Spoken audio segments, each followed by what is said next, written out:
Tá chegando a hora da grande final da Copa Libertadores, mas o Fluminense ainda tem pela frente 2 jogos antes dessa grande decisão, mais 2 oportunidades e que o técnico Fernando Diniz terá para não mais corrigir os defeitos do time titular e aprimorar as qualidades, mas para buscar novas possibilidades, novas alternativas, principalmente no segundo tempo, e eu vou explicar a vocês por que eu estou dizendo isso a partir de agora, neste pré-jogo aqui no canal do Lessa. Logo mais a bola rola às 9 da noite na Arena MRV, tudo o que você precisa saber sobre Atlético Mineiro e Fluminense.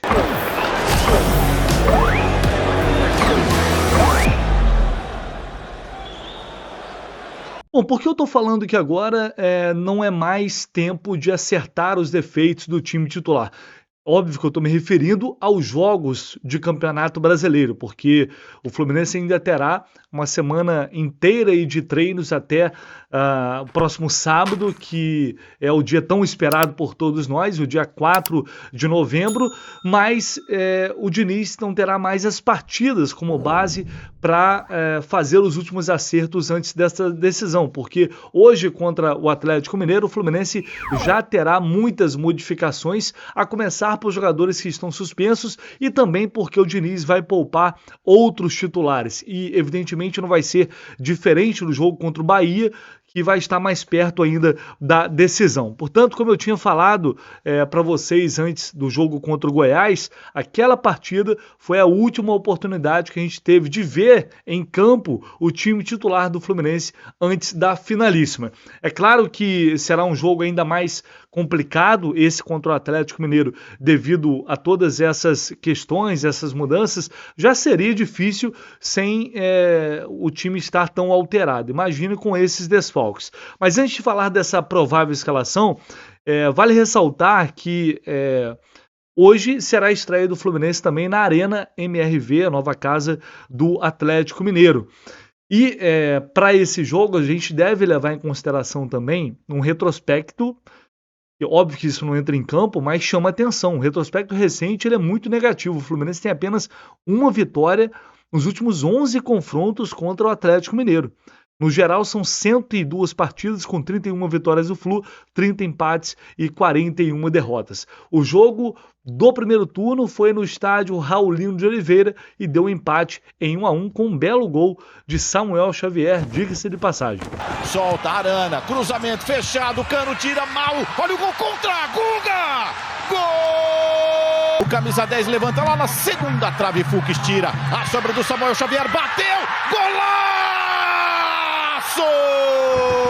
Vamos à provável escalação do Fluminense para o jogo de logo mais, que é um oferecimento da Mais Ágil, que é a empresa ideal para você que está pretendendo adiantar aquela grana que está lá no fundo de garantia, no seu FGTS, para passar o final de ano aí mais tranquilo. Já estamos chegando quase em novembro, então se você tem esse desejo, tem essa oportunidade, a Mais Ágil vai te ajudar nesse sentido. Você vai receber essa grana em poucos minutos na sua mão. É só entrar em contato através do link que eu vou deixar aqui na descrição do vídeo, vai ter uma equipe lá prontinha para te atender. Vamos lá, galera, o seguinte, não teremos, já sabíamos que não teríamos hoje, diante do Atlético Mineiro, 2 jogadores muito importantes. Ganso e Cano levaram o terceiro cartão amarelo na última rodada contra o Goiás. Marcelo e Felipe Melo nem viajaram para Belo Horizonte. Por outro lado, a gente tem finalmente o retorno do John Kennedy, que certamente será titular logo mais na Arena MRV. Alessa, isso indica que ele não tem chance de jogar contra o Boca Juniors? Claro que não, tem muito tempo até lá e ele ficou fora dos últimos 2 jogos. Então a gente tem que levar isso em consideração. Uma vitória hoje pode levar o Fluminense até para a 5ª posição da tabela, seria espetacular, óbvio que é muito difícil, mas também não é nada impossível. Seria um resultado sensacional neste momento em termos de tabela do Brasileirão. Agora, tem ainda algumas dúvidas, né? Porque alguns titulares viajaram com a delegação do Fluminense, como Samuel Xavier, como André e Ares. E aí de cara eu já pergunto para vocês, o Diniz deveria escalar esses jogadores ou chegou a hora de poupar todo mundo e só pensar na Libertadores? Antes de dar a minha opinião sobre isso, eu tentei apurar sobre o provável time titular do Fluminense para o jogo de hoje. E o que eu ouvi foi o seguinte, o Diniz não decidiu no treino de ontem esse time titular. Ele está fazendo mistério, está guardando segredo. Na cabeça dele é provável que ele já tenha isso definido, mas ele não deixou isso claro no treinamento de ontem. Eu desconfio que Arias e Keno, por exemplo, não vão começar o jogo. Em relação a André e Samuel Xavier, eu tenho dúvidas. Então eu vou esboçar o time do Fluminense com Fábio, na lateral direita Guga ou Samuel Xavier. Eu vou deixar essa dúvida aí porque não tem como cravar de fato agora. Marlon, aí a zaga é certa, Marlon, David Braz e Diogo Barbosa. No meio de campo, Alexander ou André, com o Martinelli, fazendo essa dupla aí.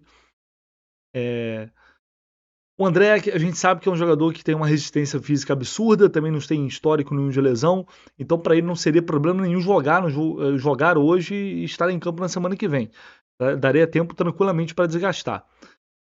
Martinelli e Daniel, e aí no ataque a gente pode ter Lima ou John Ares, Keno ou Johnny Gonzalez e John Kennedy. Aí vai depender mesmo do Fernando Diniz. Minha opinião, vocês são testemunha aqui, quem está aqui todo dia sabe disso, eu sempre falei que não dava para deixar o Campeonato Brasileiro de lado, porque a gente não sabe o que vai acontecer na final da Libertadores, e o Fluminense precisa estar na Libertadores no ano que vem. Então não dá para simplesmente dizer dane-se o Campeonato Brasileiro. Para mim isso nunca existiu. E para a comissão técnica do Fluminense também não. Apesar do que o próprio Diniz reconheceu que não é fácil se concentrar nesses jogos agora que antecedem a decisão, sabendo de tudo que está vindo por aí. Apesar disso, o time está fazendo o possível. Só que agora, a gente está aí há uma semana da grande final, eu acho que é hora de focar tudo na Libertadores. Esse jogo, com os esforços que o Fluminense já tem, já seria bem difícil de ganhar, o Atlético precisando de uma vitória e vai jogar em casa, então já seria um jogo muito complicado. Contra o Bahia, idem, que vai ser time todo reserva. Então são pontos que, sinceramente, eu já não contava muito nesse momento. Então acho que agora é a hora de não correr mais risco, porque é claro que lesão pode acontecer a qualquer momento, em qualquer lugar, mas não dá para perder agora John Arias, Keno, André, numa fatalidade, num azar. Para mim, o Diniz deveria ir com o time todo reserva para o jogo de hoje. Né? Conversei com uma outra pessoa que me disse, olha, eu acho que ele vai, de fato, mandar um time praticamente todo reserva. Mas acho, não deu para cravar. Então, eu, neste momento, a 7 dias da final, eu colocarei um time hoje, todo reserva contra o Atlético Mineiro. Não sei se vocês concordam, acho que a maioria vai concordar sim, mas agora, meu amigo, não tem como. Não tem como o foco não estar 100% na Libertadores, ainda mais sabendo que alguns jogadores já não estariam em campo hoje. Enfim, bora ver o que disse o Martinelli, que tem grande chance de ser titular na final, mas que tem uma minutagem menor em relação aos demais jogadores que vêm jogando recentemente. Vamos ver o que ele disse sobre essa partida diante do Galo. A gente sabe que vai ser um jogo muito difícil, de uma grande equipe, né? Mas a gente vai lá para buscar essa vitória, a gente sabe que é muito importante pra gente.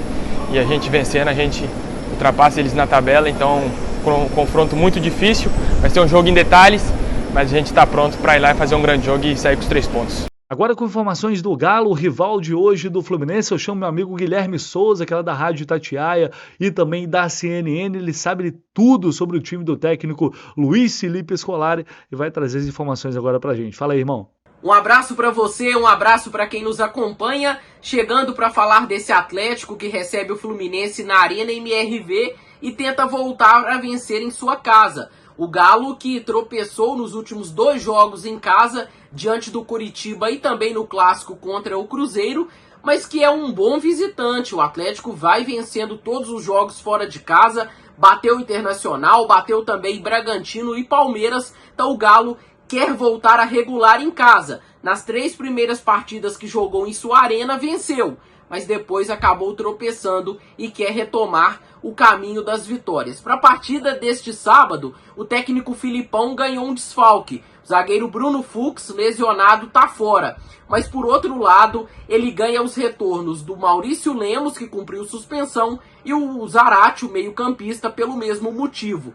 Com isso, o provável Atlético tem Everson, Saravia, Maurício Lemos, o Gemerson e pelo lado esquerdo o Arana, meio-campo de Otávio, Rubens, Pedrinho e o Igor Gomes ou Zaratio, e na frente o Paulinho junto do Hulk. É este o provável Atlético para esta partida na Arena MRV. Forte abraço! Valeu, meu amigo, um grande abraço. E agora com aquele raio-x super completo desse Atlético Mineiro, o mapa da mina, o que o Fernando Diniz precisa fazer para ganhar desse Atlético dentro da Arena MRV. É claro que eu estou falando da análise tática do nosso Renan Reis, o Laranja Tricolor. Chega mais, irmão. Grande Vitor Lessa, saudações tricolores aos amigos ligados aqui no nosso pré-jogo. E hoje vamos falar um pouco do Atlético Mineiro, o adversário do Fluminense, nessa rodada do Campeonato Brasileiro. Com 46 pontos, o Atlético Mineiro ocupa a 7ª posição no Campeonato Brasileiro. O Fluminense, por sua vez, tem 45, por isso uma simples vitória do time de Fernando Diniz colocaria o Flu à frente do Galo na tabela de classificação. E para começar a falar de campo e bola, vamos dar uma olhada nos pontos fortes do Atlético Mineiro. Não é novidade para ninguém que os times que enfrentam o Galo precisam ficar ligados na dupla Hulk e Paulinho. Os dois foram responsáveis por quase 70% dos gols do time mineiro em 2023. São números realmente impressionantes. Nós vamos perceber aqui que eles se procuram a todo momento e se associam bastante através de tabelas, principalmente por dentro. Aqui contra o Cuiabá, ó, o Paulinho vai dominar, já vai buscar ali a associação com o Hulk, faz a infiltração, recebe o passe e é gol do Galo. Aqui contra o Vasco, ó, perceba a facilidade que eles têm para tabelar por dentro, até que o Paulinho finaliza ali para fora. Novamente, pessoal, a bola vai no Hulk, o Paulinho já faz a infiltração para receber na frente e é mais um gol da equipe do Atlético, agora contra o Bahia. Outro lance, ó, a bola vai no Hulk e o Paulinho já se apresenta para receber, ali belo passe do Hulk, né? Mais um gol do Galo. Então é uma dinâmica que precisa ser bem marcada pela equipe do Fluminense. Uma outra jogada bem forte do Atlético é o lançamento em profundidade para o Paulinho. Ele ataca muito bem as costas da última linha, faz esse movimento de ruptura sempre com bastante velocidade e tem qualidade ali na hora de finalizar. O Fluminense vem enfrentando certa dificuldade para marcar esse tipo de jogada, portanto precisamos ficar atentos quanto a isso.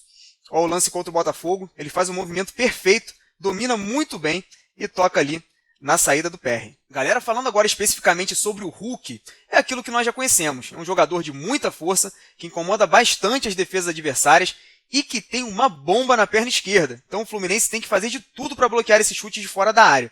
E é bom evitar também, pessoal, essas faltas frontais. É claro que é improvável que o Fábio leve gol de longa distância. É um goleiro excelente, que vive uma fase maravilhosa em 2023, só que é sempre bom impedir que o Hulk finalize. A bola pode desviar em alguém, a bola pode pegar um efeito inesperado, enfim.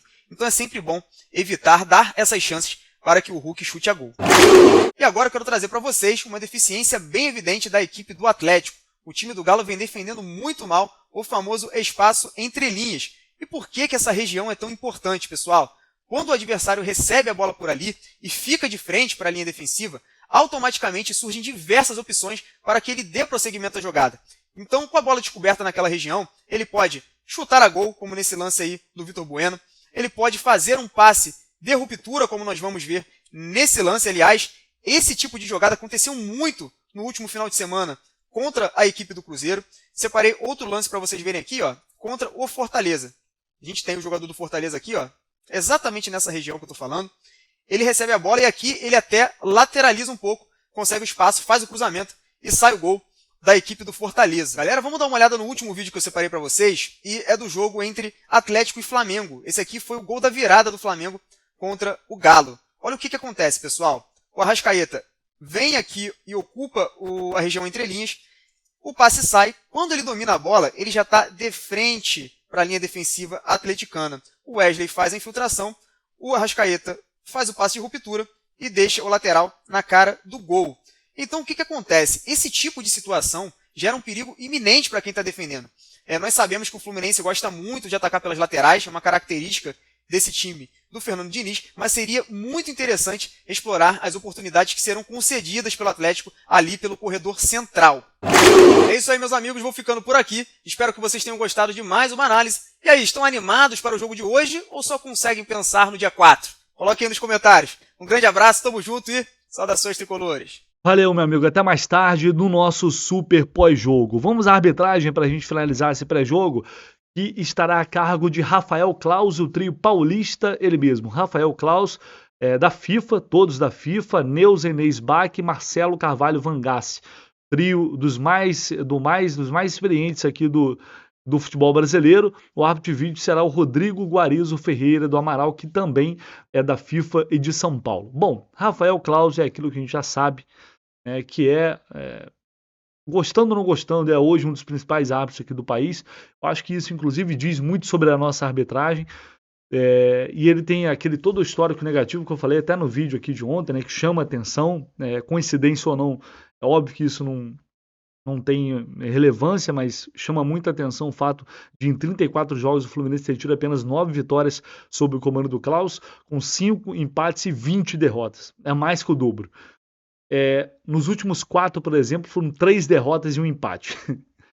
Mas antes disso, tinham sido 4 vitórias consecutivas. Enfim, é claro que isso é curiosidade. Mas no clássico contra o Vasco, foi o último jogo que ele apitou, derrota por 4-2. Teve alguns lances polêmicos, principalmente no gol do Vasco, em que o Cano sofre uma falta, sai com o tornozelo cortado e ele não dá. Teve Fla-Flu da Copa do Brasil esse ano. Enfim, é um árbitro de altos e baixos, é um árbitro que você nunca sabe muito o que esperar dele. Ele é capaz sim de fazer um bom jogo. Não acho que esse jogo de hoje vai ser um jogo fácil de se apitar, mas ao mesmo tempo grande parte da torcida tricolor não gosta do Rafael Claus, e é claro que isso não é por acaso. Então, mais uma vez, o que a gente pede apenas o Fluminense, eu trouxe a informação aqui ontem, quem não assistiu o vídeo está aqui no canal do Leste, só assistiu o vídeo de ontem aqui, informei que o Fluminense foi até a CBF reclamar dos erros de arbitragem contra o Corinthians, mais uma reclamação formal. O Wilson Seneme, presidente da comissão de arbitragem, reconheceu que o pênalti no Samuel Xavier escandaloso deveria ter sido marcado, mas do que adianta isso se não tem o resultado prático, né? Infelizmente não tem, porque o Zanovelli no final de semana seguinte estava apitando normalmente lá no Beira-Rio. Infelizmente a CBF é isso. O Fluminense, dentro daquilo que pode fazer, tenta resolver o problema, e tomara que hoje o Claus tenha uma boa arbitragem. E ontem, inclusive, tivemos uma grande notícia também, que foi o Manuel. Saiu finalmente o resultado da suspensão do Manuel. Ele vai ficar fora por 8 meses, a contar o tempo que ele já está fora. Então, a previsão de retorno é em fevereiro do ano que vem. E por que eu falo ótima notícia? Porque poderia ter sido muito pior. Foi provado que, de fato, o Manuel teve culpa mínima nessa contaminação. E com isso com isso também ele teve uma pena que é quase uma pena mínima aí para esse caso, para casos como esse. Então, dos males o menor. Que bom saber que teremos a partir de fevereiro do ano que vem o Manuel, que foi um jogador importante em alguns momentos para o Fluminense. Então é isso, galera. Tinha muita gente perguntando sobre isso. Agora finalmente a gente até falei que o resultado estava para sair. Em breve a gente teria novidades. Finalmente saiu. Logo mais, assim que a bola parar de rolar na Arena MRV, o super pós-jogo, como vocês já estão acostumados aqui no canal do Lessa, no Raiz Tricolor, com Gabriel Amaral, com Renan Reis, com Alexandre Vasconcelos, análise completa de muita qualidade, vocês sabem que vocês encontram aqui. A partir das 9 da noite a bola rola, transmissão do canal Premier e também do Sport TV. Um abraço, até mais tarde, tamo junto.